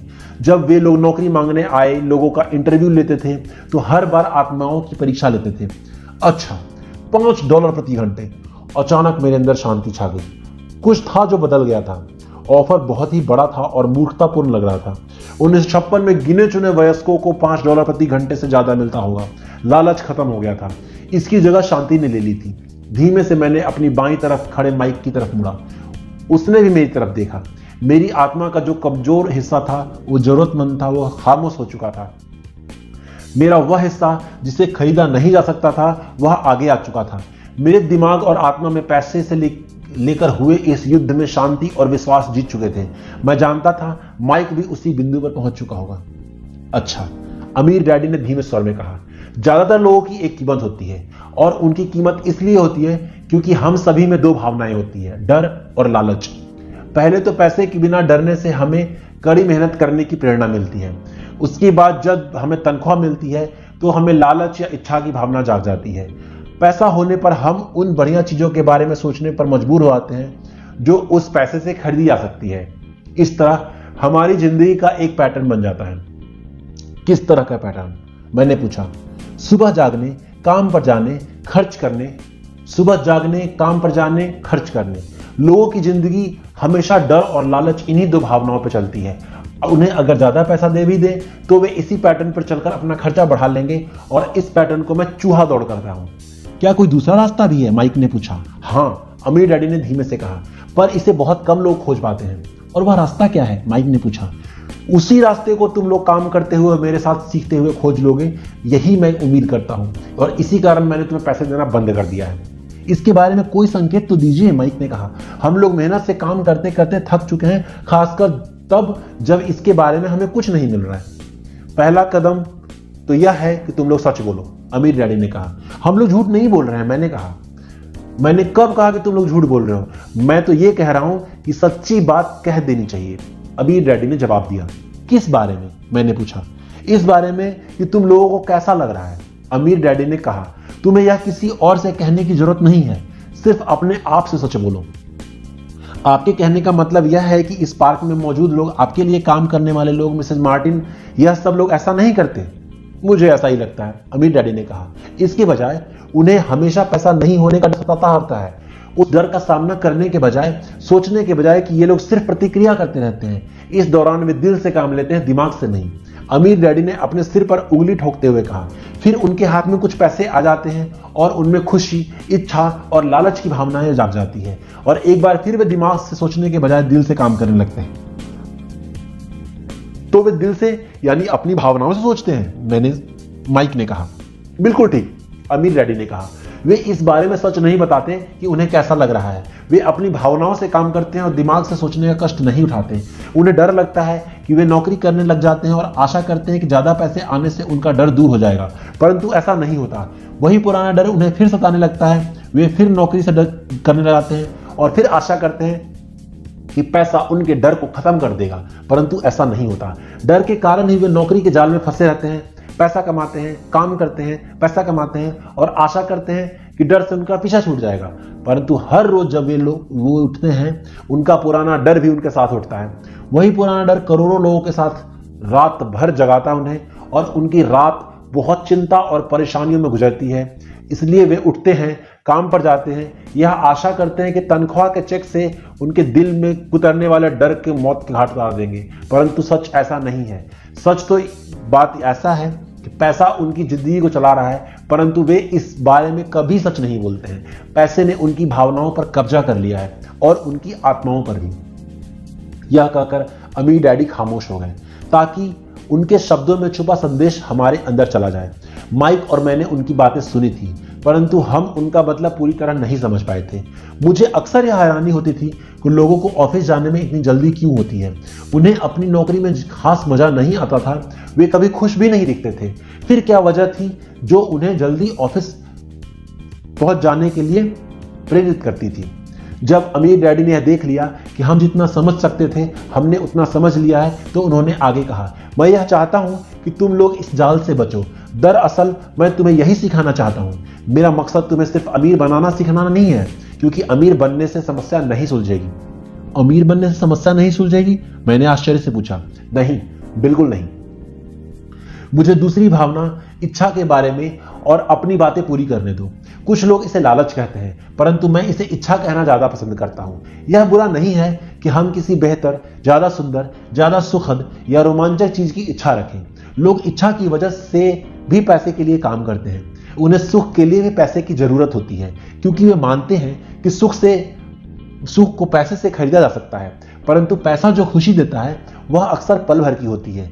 उन्हें ज्यादा खुशी, आनंद, ज्यादा आराम, ज्यादा सुरक्षा हासिल करने के लिए और ज्यादा पैसे की जरूरत होती है। इसलिए वो काम करते रहते हैं और यह सोचते हैं कि पैसा डर और लालच से परेशान उनकी आत्माओं को शांत कर देगा, परंतु पैसा यह काम नहीं कर सकता। अमीर होने के बाद भी नहीं? माइक ने पूछा। हाँ, अमीर होने के बाद भी नहीं, अमीर डैडी ने कहा। दरअसल बहुत से अमीर लोग इच्छा के कारण नहीं बल्कि अपने डर के कारण अमीर होते हैं। वे सचमुच सोचते हैं कि दौलत हो तो पैसे ना होने का डर, गरीब होने का डर खत्म हो जाता है, इसलिए वे ढेर सारी दौलत जमा कर लेते हैं। तब जाकर उन्हें पता चलता है कि उनका डर और बढ़ गया है। उन्हें अब इसके खोने की चिंता सताने लगी है। मैं ऐसे दोस्तों को जानता हूं जो बहुत सा पैसा होने के बाद भी काम में जुटे रहते हैं। मैं ऐसे लोगों को भी जानता हूं जिनके पास आज करोड़ों की दौलत है, परंतु आज उससे भी ज्यादा चिंतित और परेशान हैं जितने वे अपनी गरीबी के दिनों में थे। उन्हें इस बात का डर है कि वे अपनी सारी दौलत खो देंगे। अमीर बनने से पहले जो उन्हें डर सता रहे थे, वे अमीर बनने के बाद और भी बढ़ गए हैं। दरअसल उनकी आत्मा का कमजोर और जरूरतमंद हिस्सा अब तेजी से चीख रहा है। वे अपने आलीशान बंगलों, शानदार कारों और उस ऐशो आराम की जिंदगी को नहीं खोना चाहते जो पैसे से खरीदी गई है। वे इसी चिंता में घुलते रहते हैं कि अगर वे कंगाल हो गए तो उनके दोस्त क्या कहेंगे। इसी चिंता की वजह से कई लोग तो न्यूरोटिक और कुंठित हो चुके हैं। हालांकि वे अमीर दिखते हैं और उनके पास पहले से ज्यादा पैसा है। तो क्या गरीब आदमी ज्यादा सुखी होता है? मैंने पूछा। नहीं, मेरे हिसाब से तो ऐसा नहीं होता, अमीर डैडी ने जवाब दिया। पैसे से दूर रहना भी उतना ही बड़ा पागलपन है जितना कि उसके पीछे भागना। उसी समय कस्बे का एक पागल हमारी मेज के सामने से गुजरा और कूड़ेदान में रुककर कुछ ढूंढने लगा, जैसे उसे किसी ने समझाकर भेजा हो। चर्च के इस मोड़ पर हम तीनों उसकी हरकतों को दिलचस्पी के साथ देख रहे थे, जबकि इससे पहले हमने उसे नजरअंदाज कर दिया था। अमीर डैडी ने अपने पर्स में से $1 निकाला और उस पागल बूढ़े के पास आने का इशारा किया। पैसा देखते ही वो तत्काल चला आया। उसने पैसे लिए, अमीर डैडी को ढेर सी दुआएं दी, अपनी अच्छी किस्मत पर खुश होकर वो जल्दी से घर चला गया। इसमें मेरे और ज्यादातर कर्मचारियों में बहुत अंतर नहीं है, अमीर डैडी ने कहा। मैं ऐसे बहुत से लोगों से मिला हूं जो कहते हैं अरे पैसे में मेरी कोई रुचि नहीं है, फिर भी वे हर लोग 8 घंटे नौकरी पर जाते हैं। यह तो सच्चाई को नकारना है। अगर उन्हें पैसे में रुचि नहीं है तो नौकरी पर क्यों जाते हैं? इस तरह चिंतन पागलपन का चिंतन है, उस कंजूसी भरे चिंतन से भी ज्यादा पागलपन का जिससे कोई आदमी पैसे पर कुंडली मारकर बैठ जाता है। जब मैं वहां अपने अमीर डैडी की बात सुन रहा था तब मेरे दिमाग में यह ख्याल आया था कि गरीब डैडी 1000 बार यह कह चुके थे कि मुझे पैसे में कोई रुचि नहीं है। वे ऐसा अक्सर कहा करते थे। वे खुद की असली भावनाओं को छुपाने के लिए हमेशा यह भी कहा करते थे कि मैं इसलिए काम करता हूं क्योंकि मुझे अपना काम बहुत पसंद है। तो हमें क्या करना चाहिए? मैंने पूछा। यही कि हम पैसे के लिए काम नहीं करें जब तक कि हमारे मन से डर और लालच की भावनाएं पूरी तरह से नहीं निकल जाए। नहीं, इसमें तो बहुत समय बर्बाद हो जाएगा, अमीर डैडी ने कहा। भावनाओं के कारण ही तो हम इंसान हैं, इसी के कारण तो हमारी हस्ती है। भावना शब्द का मतलब है चलायमान ऊर्जा। आप भावनाओं के बारे में ईमानदार रहो, अपने दिमाग और भावनाओं का इस्तेमाल अपने समर्थन में करो, ना कि अपने विरोध में। आहा, माइक ने कहा। अगर तुम्हें मेरी बात समझ में नहीं आई हो तो इससे बारे में चिंता मत करो, आने वाले सालों में तुम्हें इसका मतलब समझ में आ जाएगा। अपनी भावनाओं पर प्रतिक्रिया करने के बजाय उनका विश्लेषण करने की कोशिश करो। ज्यादातर लोग यह नहीं जानते कि वे अपने दिमाग से सोचने के बजाय अपने दिल की भावनाओं से सोचते हैं। वे आपकी दिमाग की भावनाएं तो रहेगी ही रहेगी, परंतु आपको अपने दिमाग से भी सोचना आना चाहिए, क्योंकि दिमाग को सोचने के लिए ही बनाया गया है। क्या आप मुझे इसका कोई उदाहरण दे सकते हैं? मैंने पूछा। क्यों नहीं, अमीर डैडी ने जवाब दिया। जब कोई आदमी कहता है मुझे नौकरी खोजने की जरूरत है तो इस बात की बहुत संभावना है कि उसकी भावनाएं फैसला कर रही है। इस विचार का असली कारण है पैसा ना होने का डर। परंतु अपनी जिंदगी चलाने के लिए लोगों को पैसों की जरूरत तो पड़ती ही है, मैंने कहा। बिल्कुल पड़ती है, अमीर डैडी मुस्कुराए। मैं सिर्फ यह कह रहा हूं कि उनके डर के कारण उनके मन में यह विचार आता है। मैं समझ नहीं पाया, माइक ने कहा। अमीर डैडी ने कहा, अगर आपके मन में पैसे की कमी का डर जाग जाए तो तत्काल नौकरी ढूंढने के लिए दौड़ मत लगाइए ताकि कुछ रुपयों के सहारे उस डर को मार दिया जाए। इसके बजाय आप खुद से यह सवाल पूछिए, क्या लंबे समय में इस डर का सबसे बढ़िया इलाज नौकरी है? मेरे जवाब में इसका जवाब नहीं होता है। खासकर जब आप किसी आदमी की पूरी जिंदगी को देखते हैं, नौकरी दीर्घकालीन समस्या का अल्पकालीन समाधान है। परंतु मेरे डैडी तो हमेशा कहा करते हैं स्कूल में पढ़ो, अच्छे नंबर लाओ ताकि तुम्हें एक सुरक्षित और अच्छी नौकरी मिल सके। मैंने हड़बड़ी में बोल दिया। हाँ, मैं समझ सकता हूं। वे ऐसा क्यों कहते हैं? अमीर डैडी ने मुस्कुराकर कहा। ज्यादातर लोग ऐसी सलाह देते हैं और ज्यादातर लोगों के लिए यह एक अच्छा विचार होता है, परंतु इस सलाह के पीछे डर भी छुपा होता है। आपका मतलब मेरे डैडी ऐसा इसलिए कहते हैं क्योंकि वो डरे हुए हैं? हाँ, अमीर डैडी ने कहा।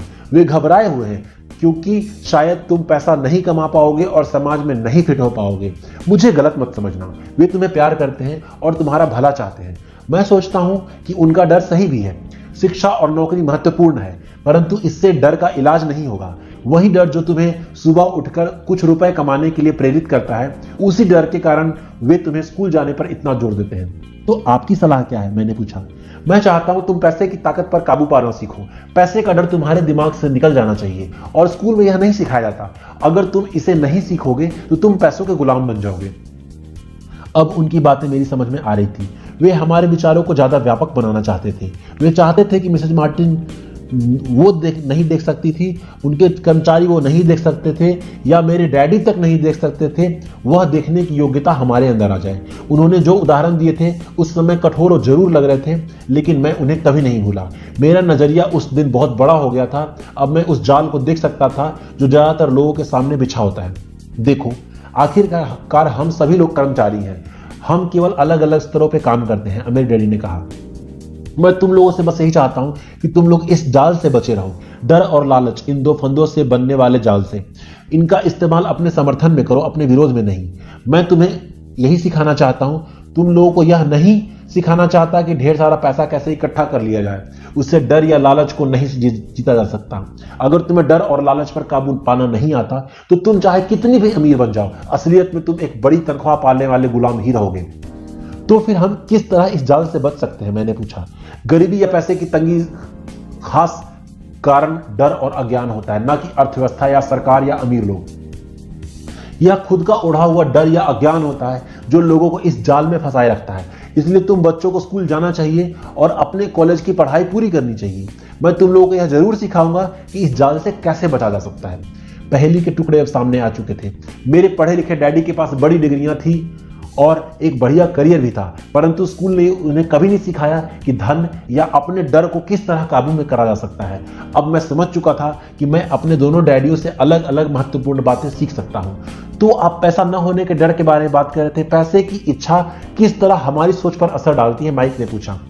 तुम्हें तब कैसा महसूस हुआ था जब मैंने तुम्हारी तनख्वाह बढ़ाने का लालच दिया था? क्या तुमने यह देखा था कि तुम्हारी इच्छाएं किस तरह बढ़ रही थी? हमने अपनी सिर हिलाकर हामी भरी, पर तुमने अपनी भावनाओं के सामने हार नहीं मानी। इस कारण तुम लोगों ने जल्दबाजी में काम नहीं लिया। इससे तुम्हें सोचने का वक्त मिल गया। यह सबसे महत्वपूर्ण है। हम में हमेशा डर और लालच की भावनाएं रहेगी। इसी क्षण से तुम लोगों के लिए यह सबसे महत्वपूर्ण है कि तुम इन भावनाओं का इस्तेमाल अपने समर्थन में करो और लंबे समय तक ऐसा करो। अपनी भावनाओं को अपने दिमाग पर हावी मत होने दो और इस तरह अपने विचारों को दूषित मत होने दो। ज्यादातर लोग डर और लालच का इस्तेमाल खुद के विरोध में करते हैं। यह अज्ञान की शुरुआत होती है। डर और इच्छा की भावनाओं के कारण ही ज्यादातर लोग तनख्वाह के चेक, तनख्वाह में बढ़ोतरी, नौकरी की सुरक्षा के पीछे भागते भागते अपनी पूरी जिंदगी निकाल देते हैं।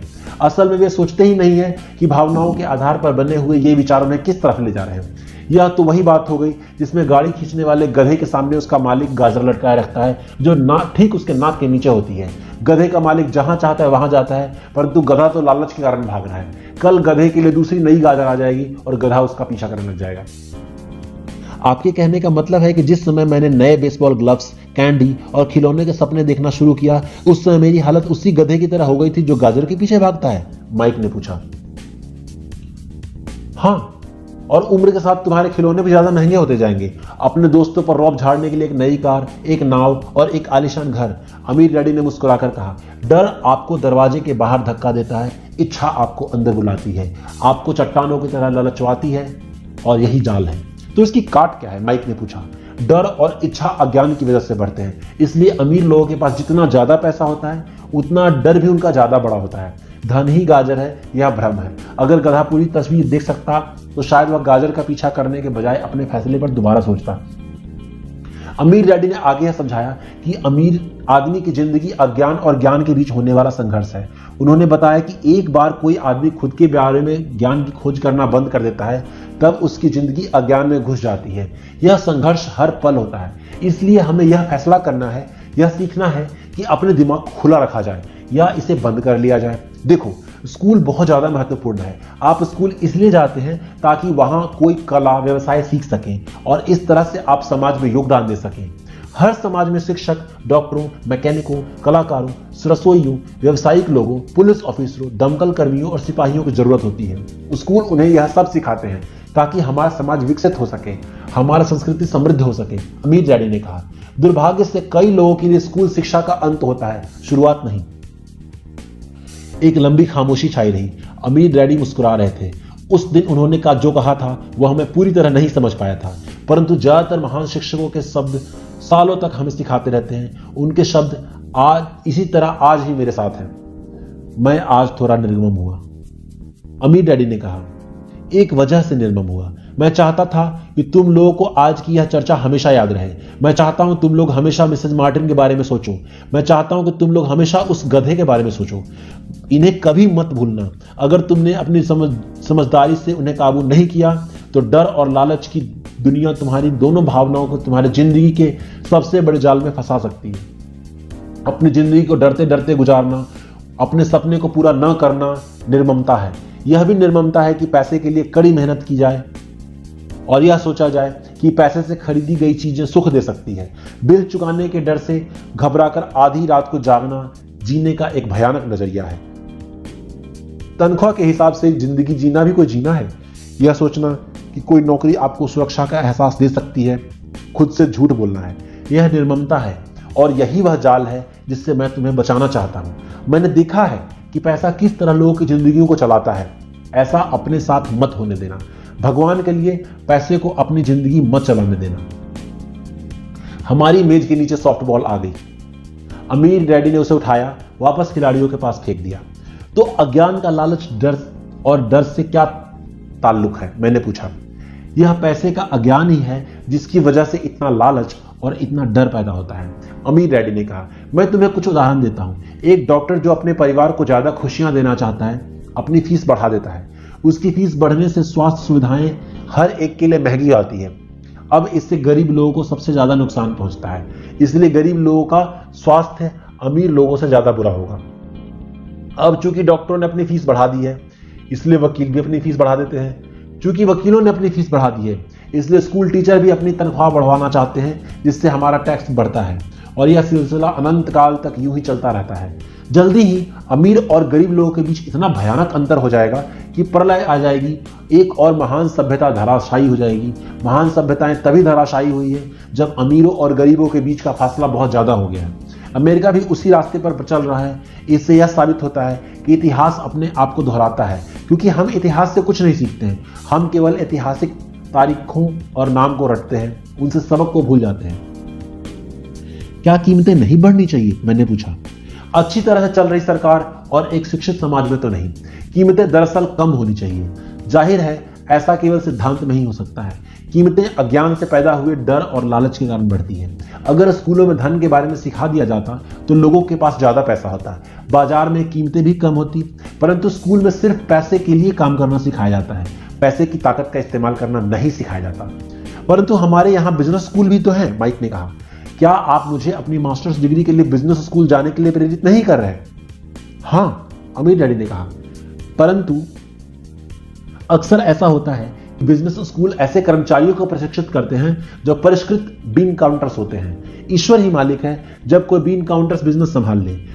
वे सिर्फ संख्या को देखते हैं, लोगों को निकालते हैं और बिजनेस का गला घोंट देते हैं। मैं जानता हूं, बीन काउंटर से काम लेता हूं। वे सिर्फ इतना सोचते हैं कि लागत कैसे कम की जाए, कीमत कैसे बढ़ाई जाए, जिससे बहुत सी समस्याएं पैदा हो जाती हैं। बीन काउंटिंग महत्वपूर्ण है। मैं सोचता हूं कि ज्यादातर लोगों को इसके बारे में जानना चाहिए, परंतु यह भी पूरी तस्वीर नहीं बताती, अमीर डैडी ने गुस्से से कहा। तो फिर इसका कोई हल है? माइक ने पूछा। हाँ, अमीर डैडी ने कहा।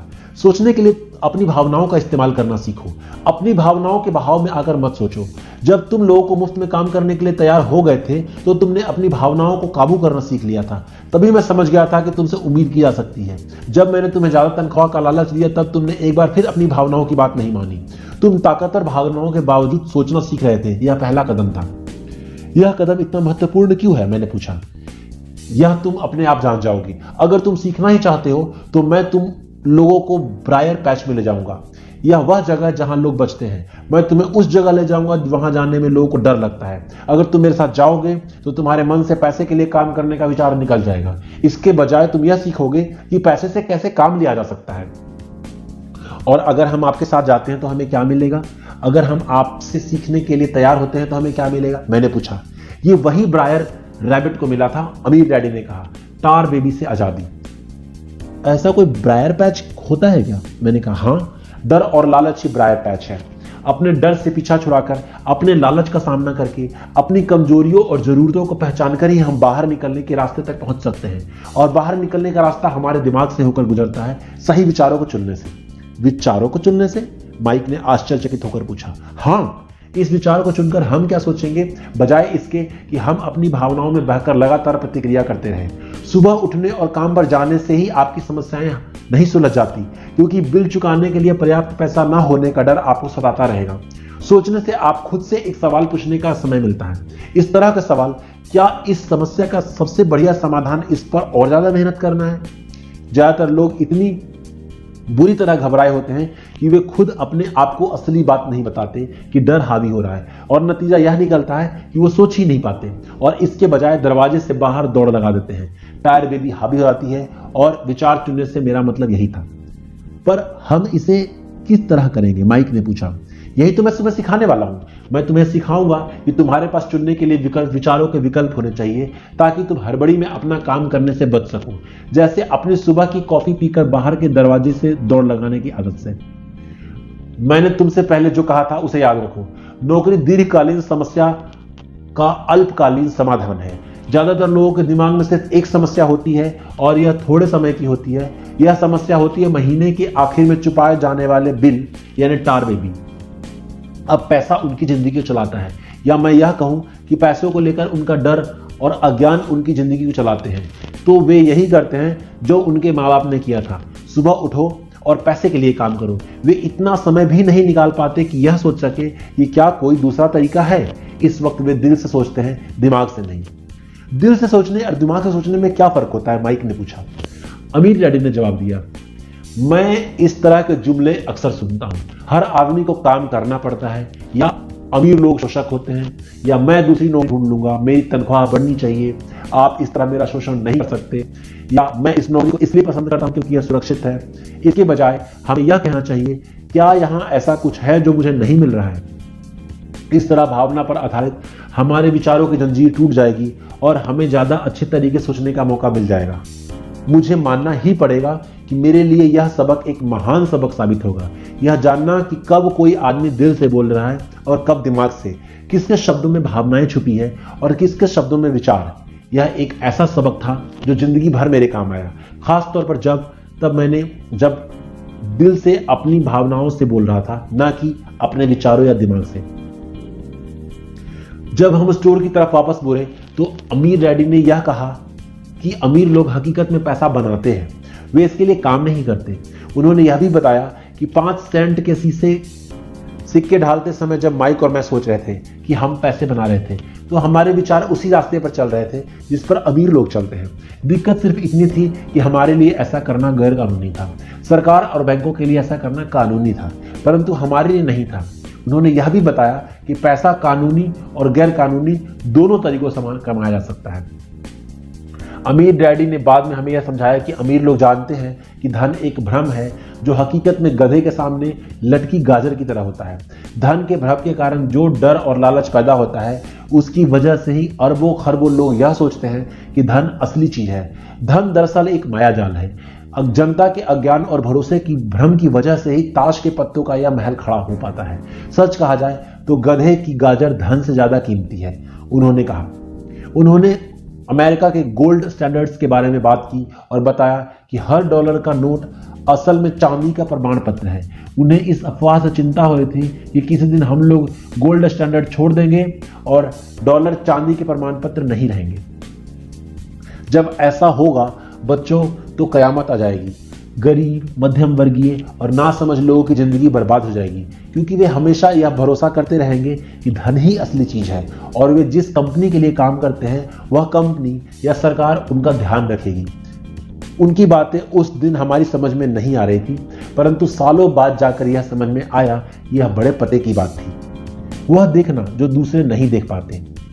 जब वे अपने पिकअप ट्रक में चढ़े तो उन्होंने कहा, काम करते रहो बच्चों, पर जितनी जल्दी तुम तनख्वाह की जरूरत को भूल जाओगे, तुम्हारी जिंदगी की आगे की जिंदगी उतनी आसान हो जाएगी।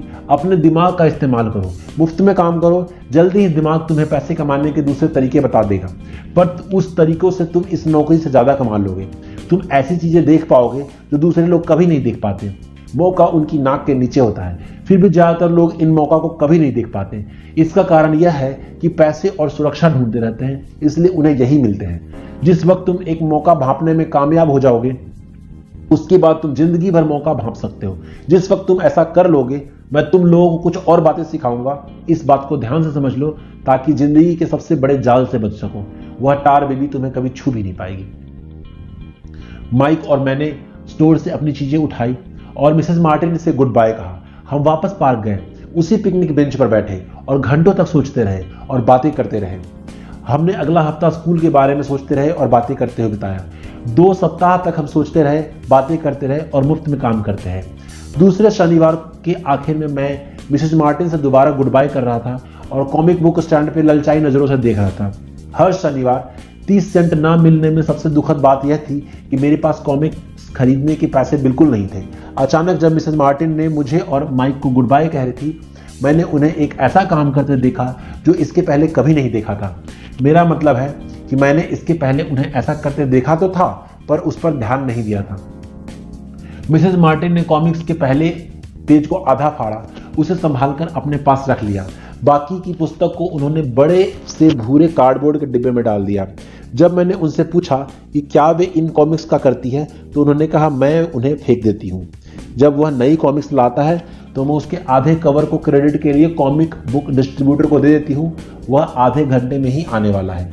माइक और मैंने 1 घंटे इंतजार किया। जल्दी ही वह डिस्ट्रीब्यूटर आया और मैंने उससे पूछा कि क्या हमें कॉमिक्स मिल सकती है। इस पर उन्होंने जवाब दिया, आपको मिल सकती है अगर आप इस स्टोर में काम करते हैं और अगर आप ये वादा करें कि आप उन्हें दोबारा नहीं बेचने देंगे। हमारी पार्टनरशिप एक बार फिर कायम हो गई। माइक की मम्मी ने बेसमेंट में हमें एक खाली कमरा दे दिया जो उनके किसी काम नहीं आता था। हमने उसकी सफाई करके उसमें सैकड़ों कॉमिक्स जमा कर ली। जल्दी हमारी कॉमिक्स लाइब्रेरी लोगों के लिए खोल दी गई। माइक की छोटी बहन को पढ़ने का बहुत शौक था, इसलिए हमने उसे अपना लाइब्रेरियन बना लिया। लाइब्रेरी में आने और कॉमिक्स पढ़ने के लिए हर बच्चे से 10 सेंट लेती थी। स्कूल खत्म होने के बाद 2:30 से 4:30 बजे तक लाइब्रेरी खुलती थी। पड़ोस के बहुत से बच्चे इसके ग्राहक बन गए और वे जितनी कॉमिक्स पढ़ना चाहते थे 2 घंटे में पढ़ सकते थे। यह उनके लिए बहुत बढ़िया सौदा था, क्योंकि एक कॉमिक्स की कीमत 10 सेंट होती थी और 2 घंटे में 5 या 6 कॉमिक्स पढ़ लेते थे। माइक की बहन लौटते समय बच्चों की तलाशी लेती थी और वह देख लेती थी कि वो अपने कपड़े में कोई कॉमिक्स छुपाकर नहीं ले जा रहे। इस बात का भी रिकॉर्ड रखती थी कि हर रोज बच्चे कितने आए, उनका नाम क्या था और उनके सुझाव क्या थे। माइक और मुझे 3 महीने तक हर हफ्ते $9.5 का औसत लाभ हुआ। हमने उसकी बहन को हर हफ्ते $1 का भुगतान किया और उसे मुफ्त में कॉमिक्स पढ़ने का फायदा भी दिया। हालांकि वह कॉमिक्स कभी कभार ही पढ़ती थी, क्योंकि वह हमेशा अपनी पढ़ाई में लगी रहती थी। माइक और मैं समझौते के मुताबिक हर शनिवार स्टोर में काम करते रहे। साथ ही हम अलग अलग दुकानों से कॉमिक्स इकट्ठी करते रहे। हमने वादे के मुताबिक कॉमिक्स नहीं बेची। जब कोई कॉमिक्स फट जाती थी तो हम उसे जला देते थे।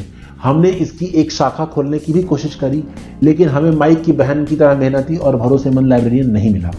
बहुत कम समय में हमने यह जान लिया था कि अच्छे स्टाफ को खोजना कितना मुश्किल होता है। लाइब्रेरी खुलने के 3 महीने बाद हमारे लाइब्रेरी में एक समस्या आ गई। दूसरे महल्ले कुछ गुंडे अंदर घुस आए और उन्होंने झगड़ना शुरू कर दिया। माइक के डैडी ने सुझाव दिया कि हम अपना यह कारोबार बंद कर दें। तो इस तरह हमारा कॉमिक्स का धंधा बंद हो गया और हमारे क्लियरेंस स्टोर पर भी शनिवार का काम करना बंद कर दिया गया। फिर भी अमीर डैडी रोमांचित थे, क्योंकि उनके पास ऐसी बहुत सी नई बातें थी जो हमें सिखाना चाहते थे। वे खुश थे क्योंकि उन्होंने हमें पहली सबक को इतनी अच्छी तरह सिखाया था। हमने यह भी सीख लिया था कि पैसे से अपने लिए कैसे काम करवाया जाता है। स्टोर में नौकरी के बदले पैसा नहीं मिलता था, इसलिए हमें मजबूरन अपनी कल्पना शक्ति पर जोर डालना पड़ा ताकि हम पैसा कमाने का कोई दूसरा तरीका ढूंढ सके। कॉमिक्स लाइब्रेरी हमारा अपना व्यवसाय था। हमारा धन हमारे काबू में था। हम किसी मालिक के मोहताज नहीं थे। इसमें सबसे अच्छी बात यह थी कि हमारे व्यवसाय से हमें तब भी पैसा मिलता था जब हम वहां स्वयं मौजूद नहीं होते थे। उस समय हम पैसे के लिए काम नहीं करते थे, बल्कि पैसा हमारे लिए काम करता था। ज्यादा तनख्वाह देने के बजाय अमीर डैडी ने हमें इतनी बढ़िया नसीहत दे दी थी।